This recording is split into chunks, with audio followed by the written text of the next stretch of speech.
Hello and welcome to this unusual semester of Linguistics 411, Phonology.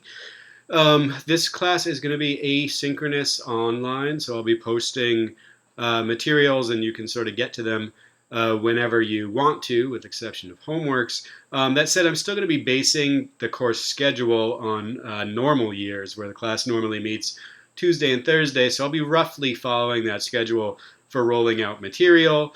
Of course, you have some flexibility about when you want to do things. Here is my email. And then I think the main way of getting face-to-face time in this class is going to be with Zoom meetings. In particular, I want everybody to please feel free to email me and set up a Zoom meeting anytime you're available. I have pretty good availability this semester. And I'm happy to meet anytime. So please do let me know if you want to have a meeting to discuss anything in the class. Uh, excuse me. I'm trying this semester to have standing open Zoom hours every weekday from 9 to 10 a.m. I can't guarantee that will be every day, but I'm going to try as much as I can. And those will be for anybody to just kind of drop in and talk to me. More generally, I have pretty wide availability during the week. If you let me know with some advance time, I'll be able to schedule a Zoom meeting with you anytime. And please do that. I'd like to get to see everybody's faces and be able to talk to you guys.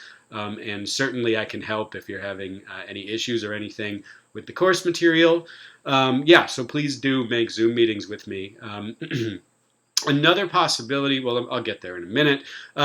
Prerequisites, this class is supposed to have a prerequisite of at least an introduction to linguistics. And permission of the instructor just means that for entering graduate students who haven't taken the Intro to Linguistics here, they have to ask me to be let in.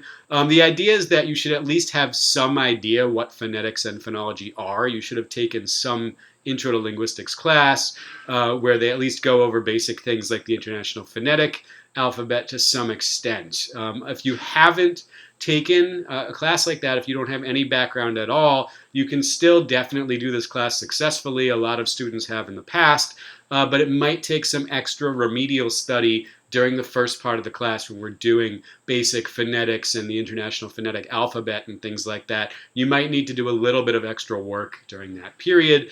And if you have questions about what you should be doing or about whether there's extra resources, there's some posted on the website, but you can also ask me by setting up a meeting or an email or whatever. This semester, I am not using the eCampus website. I've instead set up a plain HTML website at this address that's shown here. That will be linked from the eCampus site. And the idea here is just that these sites are much easier to use and reuse. They stay up and running before the semester starts and after the semester ends. I can manually, I don't have to add people or take them away from the course, which you can't do on eCampus. It's just much easier to deal with this website. And so everything for the class is going to be on that website. Including the required readings, of which there are several which are posted on the syllabus. Another possible way of contacting me to ask questions or discuss course material, I'm going to have an online discussion forum in the form of a comments thread using Discuss on the website. I'd very much like for people to use this. It's nice because even though I don't get to see you face to face, if you ask a question here, it's probably a question that somebody else in the class has, and I can then post the answer and everybody can see what the question and the answer are. So I find those discussion forums to be pretty useful, and I would love if people use those. Of course, some people don't like using those discussion forums. That's fine too, but I wanted it to be available there. Okay, so what is this class about? It's an introduction to the description and analysis of sound patterns, and I should have said sounds and sound patterns, that are found in human languages. So the class is designed to give you an overview of the basic stuff that the field of phonology concerns itself with, the kinds of patterns that are found in the world's languages, ways that languages differ from one another, and of course ways that they don't in terms of sound structure, and sources of explanation for these patterns. I left this in from a previous year. It says here, evidence for how speakers learn sound patterns. We're not going to actually talk about that too much this semester. I've had to shorten the course because of our shortened semester. And so there's not going to be much about acquisition this semester, but we might talk about it a little bit. Also, beyond just being able to describe what's phonology about and what kind of stuff does phonology concern itself with, I'm going to try to give you some formal analytical tools to describe the sound patterns that are found in language. And then finally, I hope to just give you some practice developing your linguistic analyses. So being able to see some linguistic data and describe it properly, to develop an analysis, present the analysis, and argue for different kinds of analyses of linguistic data. So those are the basic goals for the class. And in terms of the specific content that the basic phenomena in the field of phonology are about, that's what I'm going to try to cover in the introductory lecture, which will be posted in pieces on the website this week. So what exactly are we talking about when we talk about sounds and sound patterns? Normally this class has a final paper, and I decided this semester that's just going to be too much. And so I'm going to take out that final paper requirement. Just because even in a normal semester, this can be pretty stressful and requires a lot of communication back and forth. And I just feel like it's going to be a real nightmare to try to do the final paper this semester. So I'm going to cut that out. No attendance and participation grades this semester. Your entire grade is going to be based on these 8 sort of detailed problem sets that you do for homework. And each one of those will be assigned equal weighting in your final grade. And then the resulting percentage is going to be on a normal grading scale, as printed here. If it gets late in the semester and you're not liking your grades and you'd like to have some extra credit possibilities, just shoot me an email or set up a meeting and ask me about it. I will find something for you to do. I'm pretty flexible. The point of this class is not to penalize people for doing poorly. I don't like giving bad grades, and I very rarely give bad grades. There's always some possibility to improve your grade if you're not happy with the grades you're getting. So let me know if that applies to you later on in the semester. There's going to be 8 problem sets this semester, and the due dates will be written on the syllabus here, and then I'll also probably re-announce those via email at some point.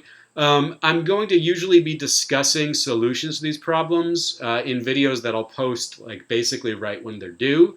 And for that reason, I cannot accept late assignments, so please do not hand in your homeworks late. So I need them submitted on the day that they're due, and I don't really care what time. I've put 11:59 p.m. here, but just get them in sometime on the day that they're due. In terms of the format, any kind of attachment is fine as long as I can read it. A lot of these assignments are going to involve special phonetic characters, and so many students will write these by hand on a piece of paper. That's completely fine. You can take photos of your pieces of paper or scan them or whatever and send them to me as a computer file as long as I can read what you've written. Obviously, this being a distance learning class, I'd like to get those assignments by email if I could. Please don't use the homework submission feature on eCampus. I find that really hard to deal with. It's much easier for me to just use email. So that's how I'd prefer to have the homework assignments. So this is a little bit unusual about this class. I not only allow but encourage you to work together on the homework assignments. And that's because this is really about problem solving. And so sort of struggling with basic parts of a problem and not being able to figure out what it's about is not really going to be helpful. I want to get you working with linguistic data, and if you can help each other get up to speed and try to figure out what the homework assignments are about, I'm happy to have you working together.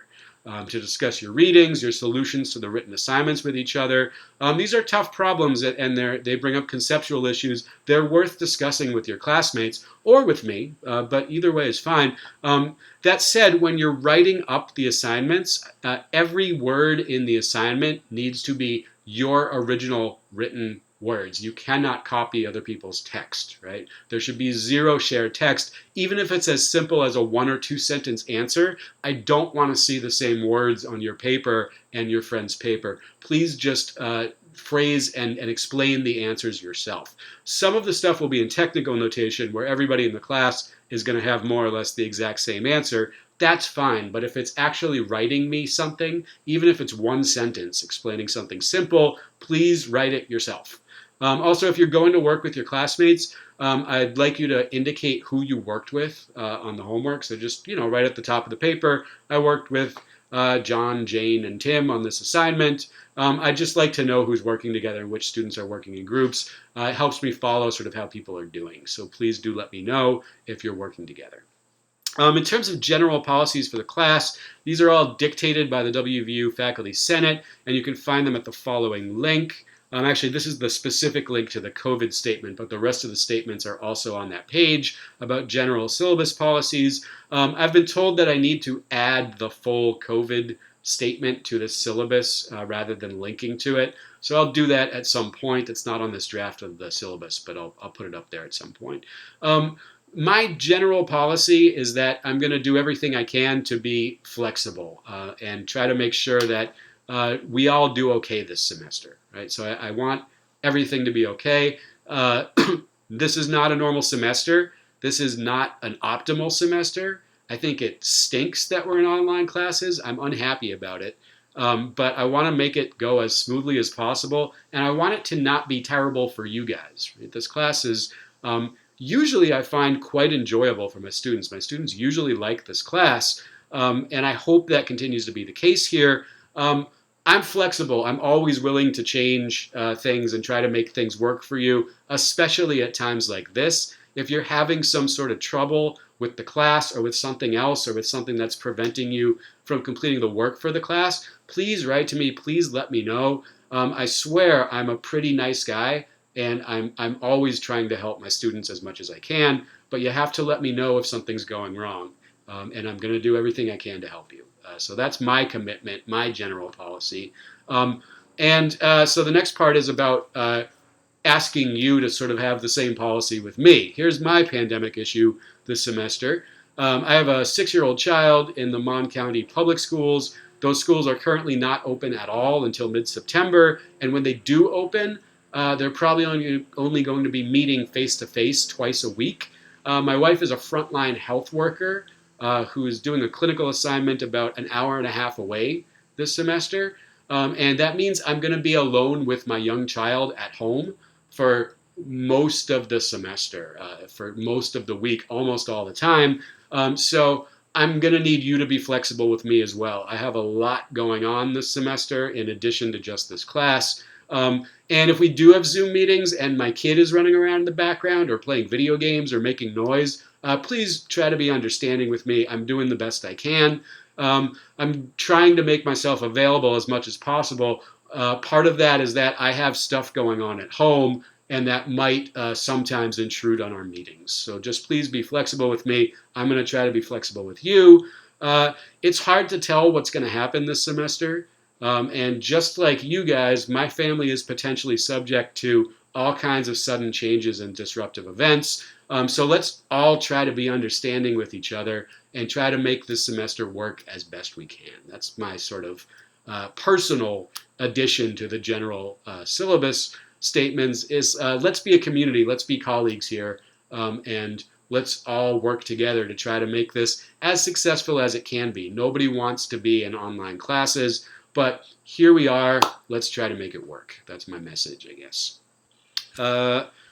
Here's what the class is going to be like. I've split this up into 3 broad areas plus an introduction. So for the first month, or a little bit more than that of the class, we're going to be going through basic phonetics. And each of these areas I'm going to tell you a little bit in the intro video that I'll post this week.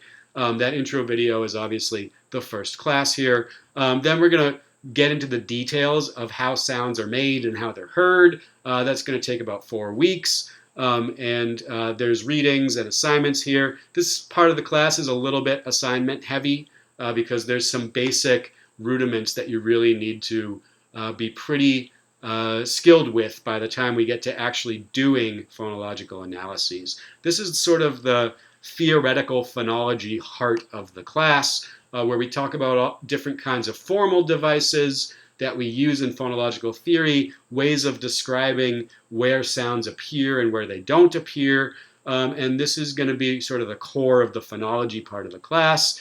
And then finally, at the end, we're going to get a little bit into cognitive science and mental representations, how the lexicon works, how phonology works as a cognitive system, and how it relates to the overarching structure of language. So we're going to sort of zoom out and look at some bigger questions in this part of the class. This is what I've got on the schedule right now.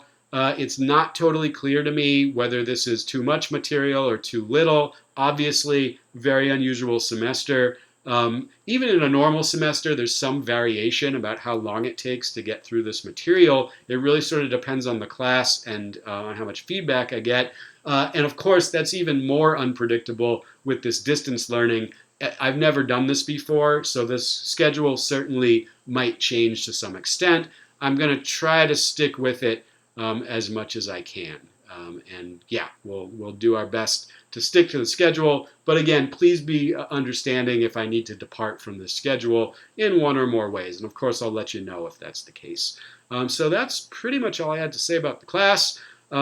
And please do email me or set up a Zoom meeting or post a comment on the website if you have any questions about any of this or any concerns or you want to make any suggestions. Oh, that's one thing I should have said at the beginning here as well. I am new to this. I've never taught an entire class online before, and it's entirely possible that some of the things I'm going to do won't work. Please don't be shy. Don't be afraid to just send me a message and say, hey, I don't think this is working. Have you thought about trying something different?